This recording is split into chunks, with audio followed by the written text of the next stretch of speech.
Well, happy Monday, folks. Welcome on in. Bronco Nation News Live, bronconationnews.com. BJ Rains with you, rowpaint.com. As you saw, our title sponsor, Power and People, Pride in Painting, the official paint and coatings company of Boise State Athletics, helping us roll here on a Monday morning, which means it's Mondays with Mallory. And John Mallory is in the rowpaint.com studios there at KTIK. You know him, you love him. You hear him 3 to 6 weekdays on Prater in the Ball Game, KTIK.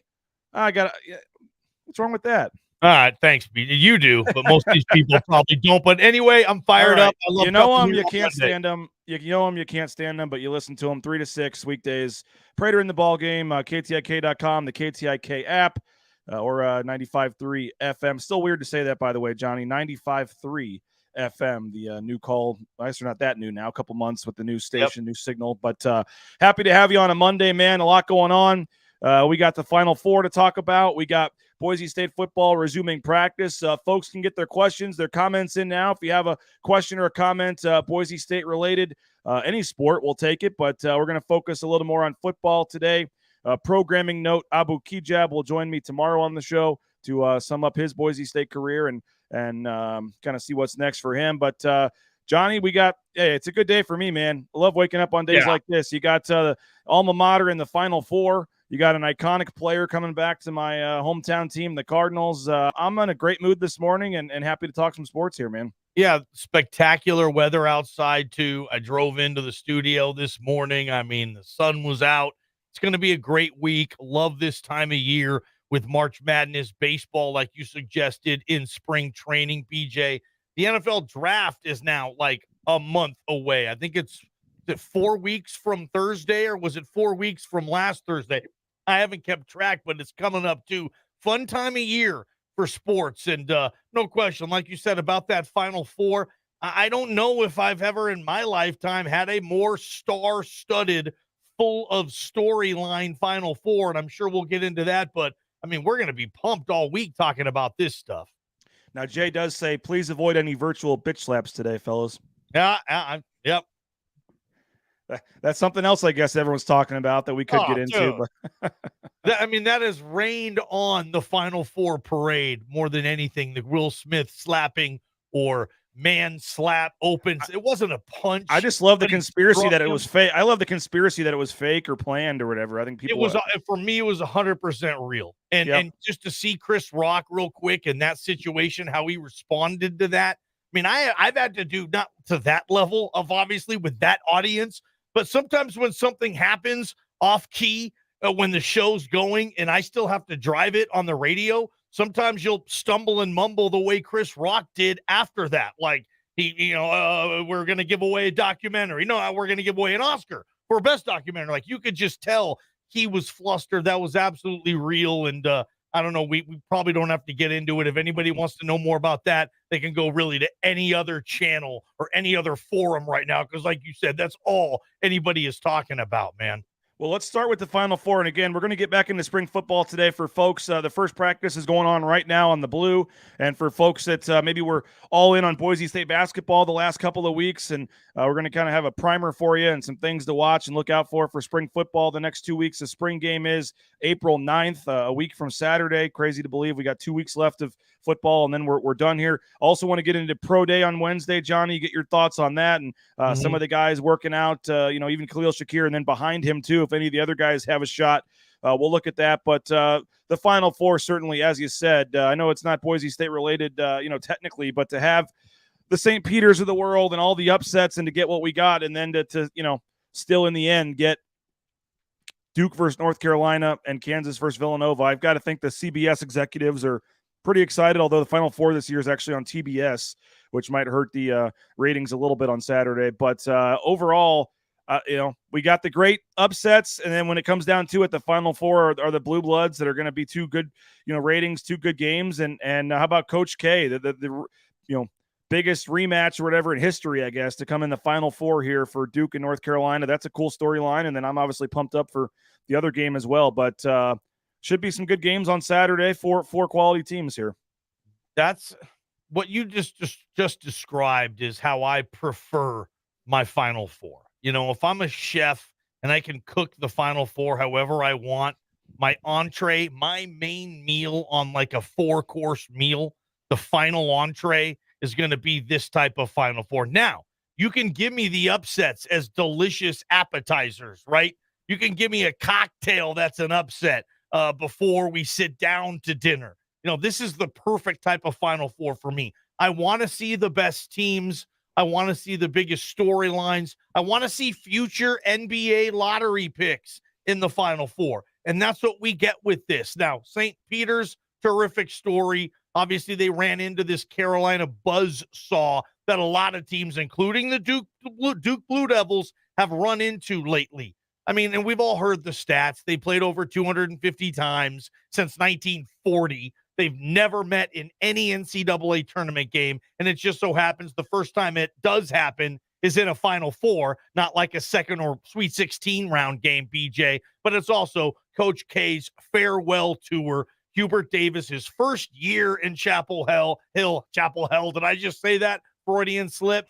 BJ, that's the perfect matchup there. The Duke and Carolina Final Four matchup. But it's crazy. No one's talking about Kansas and Villanova. And Villanova and Jay Wright have won 2 tournaments in the last few years. Like, they have been on an impressive, amazing, historical run. Even for the Big East Conference, it doesn't look like it used to. And then your Rock Chalk, bro. Your Jayhawks, Bill Self, getting back into one of these things. He's only won it once. It's a big only, though. With this tournament is almost impossible to win. Going back to 2008, Kansas, and I like their talent, too. I think they can beat Villanova, or at least be close, and maybe they can have that historical matchup. Whatever it's going to be for Monday, it's going to be a terrific matchup. There's not that one team that kind of slid in, and you're like, well, they're good and everything, but I don't need to see them on Championship Monday. Give me any way you slice it and dice it, you're going to get a terrific matchup on Monday, too. So I know you're pumped. You got a great fan base, Rock Chalk, Jayhawk. I know you guys were all at a local establishment watching that Saturday, or was that Saturday or Sunday? That was yesterday afternoon. Or maybe you were there on Friday. That's where I saw you guys. Both times. Both times. So that was a lot of fun, man. But yeah, The Final Four knocked it out of the park. All the food groups are represented for me on this one, and I can't wait till Saturday. Well, I'll tell you this, Johnny. I know you've been known to place a wager or two legally, of course. I think I have a hard time seeing Duke lose on Saturday. I'll at least say that. I mean, you have the factor of the revenge, being mad from losing at home in Coach K's final game. You have just Duke rolling right now, and then you just have the storyline and the sentimental thing of Coach K coaching on the final night of the season for the final game of his career. I don't know what the money line is there, but I have a hard time thinking Duke loses on Saturday with just everything going on. Have you seen the spread yet? I think Duke's around -4 or 4.5. 4.5 for Duke, and your Jayhawks are also 4.5. Yeah, I mean, I don't feel as confident about KU as I do about Duke. I'll say that, but I love Duke. I don't know about the 4.5, but I love Duke to win. Maybe a money line them in a parlay or something. Yeah. But I will say this: last time KU and Villanova, they just played in the Final Four a couple of years ago, 2018. Yep. Villanova set some record. They hit like 17 threes or something crazy. I think it was like 14 threes in the first half or something. They literally just had, I think, 39 of their 47 points were from threes in the first half. It was crazy. So we had Kansas actually kind of owes Villanova for 1-2. And then they're without one of their better players that got hurt in the game yesterday or Saturday with like 1 minute left. So you wonder there. So yeah, it should be 2 great games. And man, as a Jayhawk alum, a Monday night title game of Kansas Duke would be pretty sweet, wouldn't it? And has that? I don't know if that hasn't happened since 1991. I know Coach K's first title was against Roy Williams with the Kansas coach. That was that great legendary team he had. Kansas had Mark Randall and some other guys, a pretty good Kansas team. I don't know. You would probably know more than me, but I think that's probably the only title game that K and KU have met. So that'll title be cool. game. Yes. Yeah. They actually were in the Elite Eight a couple of years ago. KU won in overtime in the Elite Eight to knock out Grayson Allen and his career on that team a couple of years ago. I will say this, BJ, looking at these rosters, I think Duke has the most talented team, just player for player. McDonald's All-American for McDonald's All-American, lottery pick for lottery pick. Duke has the most talented roster, and you have to give them the advantage in coaching. they have Mike Krzyzewski. So, but other than that, I think Kansas, as far as talented roster, I think they're number 2. But then again, Villanova doesn't put a ton of guys into the NBA lottery, but they're always great. And Jay Wright's as good as there is a coach in the country right now in college basketball. Hubert Davis is kind of the newbie there, obviously. But yeah, again, terrific matchup. It gives people like you and I in our line of work, we need stories, man. We need cool stuff to talk about. And this, no question, fits that. I really wanted to try to go and take my son and maybe pull it off, but I went and looked, and the cheapest ticket just to get in the building with, thanks to Duke winning, is now like $350 for one. Yeah, Duke's and then, jacked that price up, man. No doubt. We got Rudy saying, don't see Nova beating the Jayhawks without more. Jay says he loves Love, obviously Caleb Love on UNC, who's actually from St. Louis. So I've been following his career. Cool to see that. He says go Tar Heels. Carolina's got some ballers too, man. No question. With the way they're playing, yeah, they can beat Duke. I won't be shocked, BJ. I won't. Hey, United Commercial Insurance, they make business insurance easy for you. We appreciate their support of the program. They can write policies in 44 states. So they're a local company, and, always love talking Boise State with Brandon. But they can, again, help you out if you own a business or if you're starting a business with all the different kinds of business insurance and liability insurance that you'll need. If you do already own a business insurance, they can get you a better rate probably. So just give them a call and check it out, UnitedCommercialInsurance.com, and tell them that BJ Rain sent you, and they'll hook you up. Ridley's Family Markets as well. ShopRidleys.com. 13 Idaho locations. They're all over the state. I know Johnny frequents the Cuna location often. I do as well. So check out them. They got the at-home shopping, the Skip app, all the great home shopping stuff there, and the home delivery, and definitely a great local grocery store to keep in mind. Ridley's Family Markets, and Blue and Orange Store, the blueandorangestore.com. If you're going to the spring game in 2 weeks, make sure to get there and get your new Nike gear. They got all the Mountain West Championship shirts and things like that. The blueandorangestore.com if you want to order it online. And if you are in the area, they're at Boise Town Square Mall. And Johnny, they will be providing the prizes, the Blue and Orange Store, for the upcoming Bronco Nation News Golf Tournament. The prizes, if you win the tournament, you get a $100 gift card per player to the Blue and Orange Store. And the date's June 3rd. Folks can remember that. I got some flack, Johnny.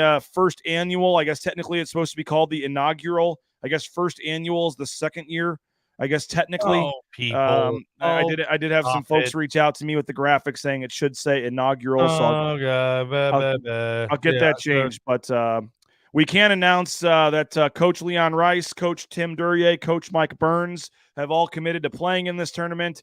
We're working on golf coaches as well. Kalen Downs, Dan Potter, hopefully going to have them involved. Some other coaches we're working on. Mike Prater is playing in this tournament. Jay Tust is playing in this tournament. Who shoots the lower round, Prater or Tust? No question it's Prater, but I got JP beating both of them. Okay. And you got to reach out to my boy Cody Pickett, man. I want to see Cody Pickett out there swinging the club. He's kind of the king of Caldwell out there. Timberstone's a very familiar course for him. Cody Pickett, if you're anybody who knows him, text Cody and say, you got to get into the Bronco Nation News Tournament. Absolutely. And you guys are going to be, I believe, broadcasting the show out there that day, it sounds like. So that'll be fun, Johnny, to have you out there. And you'll be doing some interviews with Coach Rice and some of the participants. And should be a fun day. So looking forward to that. And again, that's June 3rd. And we're only a day or two away. The next couple of days here, we'll be finalizing the website page and having the registration on sale. So if you're wanting to play in the tournament, keep in mind we're about ready for that. And they'll be going on soon here. Sale here soon, and be looking out for that on Twitter and on the website. So spring football, Johnny, all of us were kind of, focusing on basketball, and rightfully so. And they also started spring football a week earlier than usual this year. So that first, week of the Mountain West tournament was all practice, and we were missing some of that. And, I know some folks have been paying attention to football. I was, wrapped up in basketball, obviously, like a lot of others were, and now it's right back into football today. So we're going to talk to JL Skinner after practice today. Folks can hear from JL Skinner on your show today, 95.3 FM, 3 to 6. What's just your I guess, takeaways, your synopsis of the final 2 weeks of spring ball here starting today? Well, first, we get an email from Joe Nickel, the sports information director, Friday afternoon with the new roster, okay? And usually when you get that Friday afternoon email from Joe Nickel of spring break week, right? It's something that they don't really want us media folks to talk about, right? It's the old classic Friday dump, like the Cleveland Browns. They have that big Deshaun Watson presser. They put it on a Friday, man.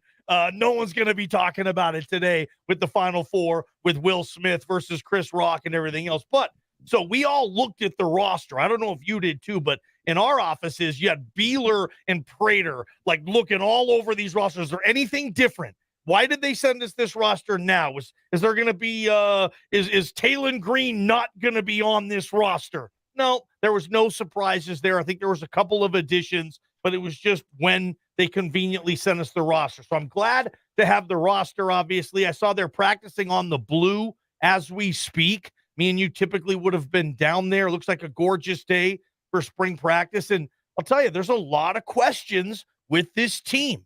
And a lot of times you go into spring ball and you don't have a ton of questions. You just say, hey, don't let anybody get hurt, right? We know what we're doing here and there. These coaches have been on the staff a long time. Not the case here, BJ. There's a lot of new coaches on this staff. There's a lot of positions that are available.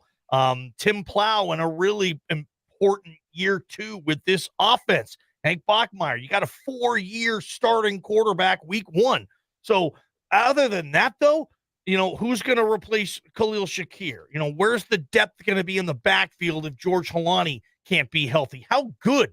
I have a lot of high expectations for the offensive line. I think they've dotted their I's and crossed their T's all over the place on that line. KHG at center, most notably, he's back and he's 100% healthy. So this team has a lot of questions going into fall camp, and hopefully they can answer a few of those during spring ball. So they need to get the benefit of spring ball, BJ, and that's exactly, finding out some of these answers to some of these questions. Hank Bachmeier said, this is the first time in his career he's had the same OC for 2 straight years. I think you're going to see a lot in that. Is Mike correct on that? Yep. Did Hank say that? Yeah. Yep. So a lot of questions. I can't wait for the spring game, but football time, man. Let's do it. Eric Keesaw. And then you had, who, by the way, I don't know if you've seen the Auburn coaching staff, due to the departures and all that stuff, the OC this year, Eric Keesaw, the DC is Jeff Schmedding. Yeah. Like Brian Harsin has the whole Boise State group back together, like running Auburn, which is, I would say, a pretty important year for him at Auburn after Didn't going he have Zach Hill year 1, too? Nope. Zach Hill went to Arizona State. Oh, no. Bachmeier did. Yes. Yeah. I believe he did. Yeah, we went from Zach Hill to Keesaw to Plow and then Plow again. So, big year for Hank, and a big year, obviously, as you know, this program, they can't go 7-5 again, BJ. Everybody around it knows it. You can't get into this, hey, we had 3 years where they were going 7-5, 6-6. I mean, not even really 8-4 in this town. 8-4 isn't like an acceptable record. It's crazy how high this bar has been set. And I think that, they're going to allow Coach Avalos, obviously, the 1-7-5, but that sucker's got to be a 9-3 this season. And hopefully they have the schedule to help out a little bit, but you can't get into a rut, as you know, in college football, especially in the Mountain West, when you've owned this league for decades, essentially. You've won it more than anybody else. And to have a back-to-back 7, they need to win a lot of games this year, Raines. You know that. Well, they need to hopefully finish a bowl game too, because how many? What is it? 1 bowl game in the last 5 years or something? They've actually finished. They had the last 2 years. They've not even gone to a bowl game, right? Or didn't have the game. And then they had the 1 year. What year was that? When they lost to Washington. Yep. But then the 1 year where the game got canceled because of the first responder bowl, because of the lightning and the storms. Wasn't that in that was in 2018. So the Las Vegas Bowl to Washington, where they lost 38-7, is the only real full bowl game they've had since going all the way back to Leighton Vander Esch in 2017 against Oregon in the Las Vegas Bowl. So 18, 19, 20, 21. I mean, you're going into a 5th year here where you've only finished 1 bowl game and you got beaten badly by Coach Pete in Washington. So you haven't gone into the offseason with a good feeling in 5 years for this program. That's crazy. And so it is, because even the one game got canceled in the first quarter, the other game you lose badly, and then you don't play 2 years in a row. So, and I think they will, Johnny. I think the schedule is a little easier this year. I think that there were some major improvements made to the coaching staff. in some key areas. I think Keith Boniface is going to be a huge upgrade at the running backs coach position. Yeah. I think obviously George Halani has to stay healthy. But I feel like, this team is a 9 or 10 win team this year. And I think that if they can beat Oregon State, you got a good chance to start 4-0 and get, with 3 road wins and really kind of get the momentum going for this season. You're probably ranked and probably kind of, going into week 5 there with a chance to really start to put something together here. And they need this, Johnny. They need it. You're right. Because not just for the fan base, but for the national perception of the program, for the Big 12 potentially, if that dream stays alive. I mean, there's a lot of reasons why this program Cincinnati picked a good time to have 2 really, really good seasons, and look where they are. And I'm not saying that they're making decisions. They're not making decisions based on 1 or 2 years. But you heard Mike Gundy. I'm sure you guys talked about it last week, his comments, and it's that carrot is still dangling out there, and it would certainly help if they're ranked in a national story this year. That's the greatest thing that can happen to this football program is a Big 12 invitation. That's bigger than winning a Fiesta Bowl next year or the following year, BJ, and doing it within the Mountain West Conference. To really build this the way I think Jeremiah Dickey wants to, he just needs more money. And the television contract in the Big 12, look, I was told that in the NCAA basketball tournament, you win a game, you get about $1 million for your school. Think about this. The St. Peter's Peacocks won 3 games, $3 million to their school, plus whatever they got for the loss against North Carolina. Yeah, it's actually not based on win-loss, it's just based on playing in the game. It's the same. So they got $4 million. St. Pete's did. It's actually $2 million. It's about $2 million for however it's broken down, but maybe that goes to the conference, and maybe St. Peter's was going to get $1 million out of it. But I think I broke it down for the Mountain West. Every game the Mountain West appeared in, and it's spread out over like a 6-year period. I think it's like $30-something thousand per game. So they got $120,000 this year for the 4 appearances, and that's spread out over 6 years. So that's like, what does Boise State get annually in television money? Is it less than $5 million? I think I want to say it was like a little high. I want to say it was like around 6 this year or something. Okay, last year. That's about as good as they can get without going to the huge bowl game, right? The point I was trying to make is, a school like St. Peter's and what they were able to do to generate that type of money for the Metro Atlantic Athletic Conference, like Boise State, like that's almost on a Boise State level. And they went on a run in March. For Boise State to get what they want, that Big 12 paycheck, I mean, that's the biggest thing, in my opinion, that can happen. And Boise State becomes a Big 12 school for men's basketball too. So yeah, that still is that dangling carrot, as I like to call it, the pot of gold at the end of the rainbow, and probably still a long ways away, but it's not going to hurt you if you can get back to winning 9, 10, 11, 12 games a year. And I think this fan base has an appetite to get back to that. Well, I'll say this, Johnny. I think it's around $6.5 million that the Mountain West school that Boise State got this last year. Yeah. I just looked last year. The Big 12 schools got $40 million. Right. I mean, that's 6. That's almost all of Boise State's budget right now. Their budget's like 7 times the difference, man. And I literally think Boise State's athletic department budget is like somewhere around $40-45 million. So and that's where Jeremiah Dickey came from.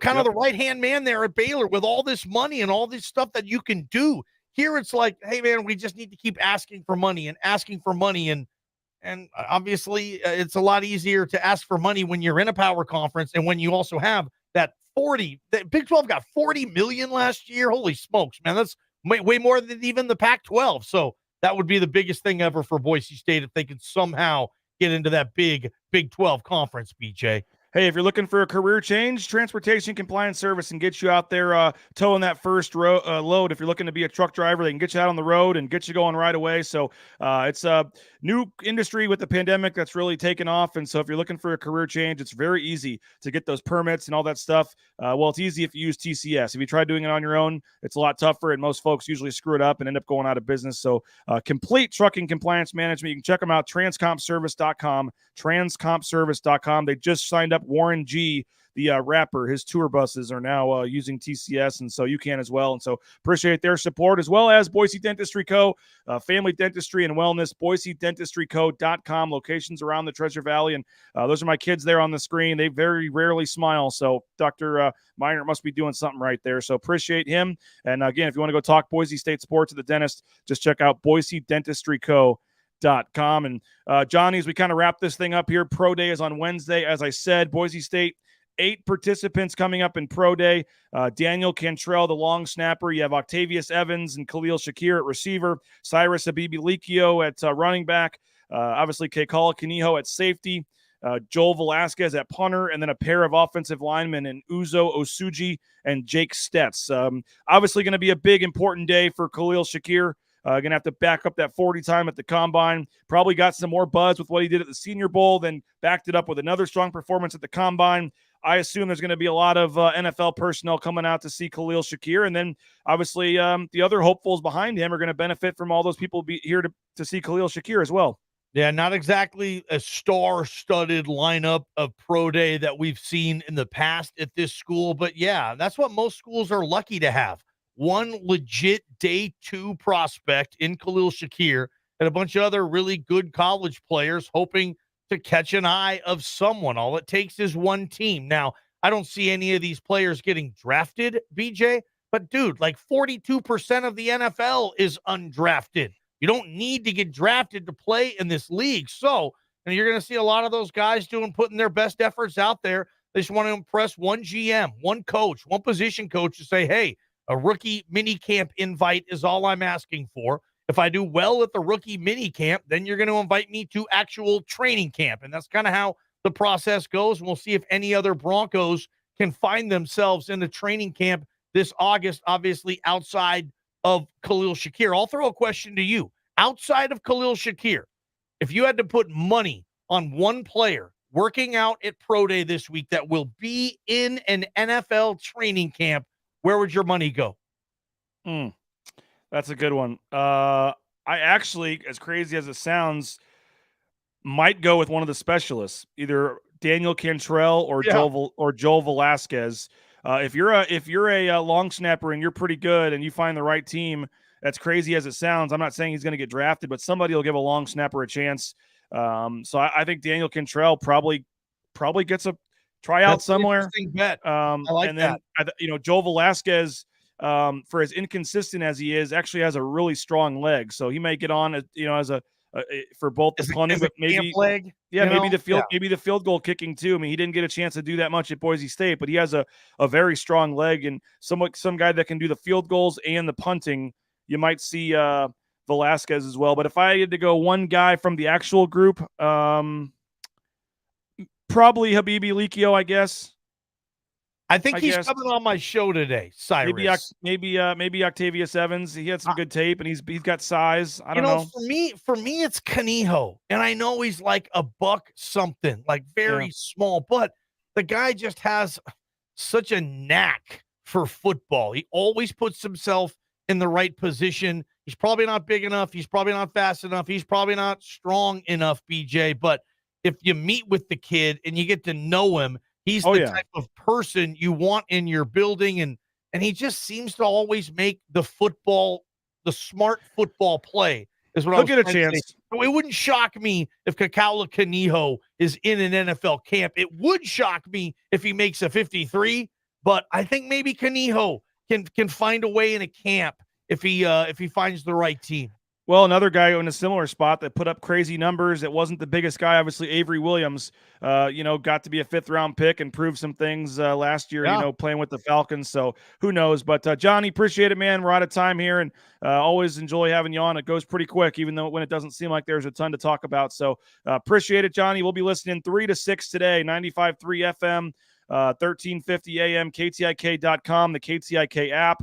Folks can download your subscribe to your show on iTunes. That's what I do if I can't listen live, to listen to it that way too. Just type in Prater in the ballgame, KTIK. So appreciate you, Johnny, and we'll be listening today, man. Thanks, bud. There he is, John Mallory. Appreciate him, KTIK and KTIK.com. So awesome stuff there, and appreciate them for joining us. Thanks to rowpaint.com, our title sponsor. they did some work on my garage, on my patio. We appreciate them for doing some stuff and helping us out. They can transform your garage or patio with those concrete coatings. But they can do residential painting, interior, exterior, commercial painting, industrial painting, you name it. They can do it for you. So it's roepaint.com. You see the number on the screen there. Power and people, pride in painting, the official paint and coatings company of Boise State Athletics. Pay attention. News on that golf tournament is coming soon. We'll get the information out to you in the next couple of days. And again, we're going to have some coaches from around the area playing, and it's going to be a lot of fun, and we can't wait to get going on that. So thanks so much for watching the show today. Make sure to download our podcast version as well. iTunes, Spotify, or Amazon Music. Just go to BroncoNationNews.com, click on the podcast link, and then if you can't watch a video version of it, you can listen to the audio version as well. If you're on YouTube, please like the video. Please subscribe to it. We're trying to get over 1,000 YouTube subscribers by the spring game. That'll help us start to generate some revenue and things like that way. So appreciate it. Have a great Monday. JL Skinner video will be coming to the YouTube channel later today as well. We'll talk to you later. Bronco Nation News, BroncoNationNews.com.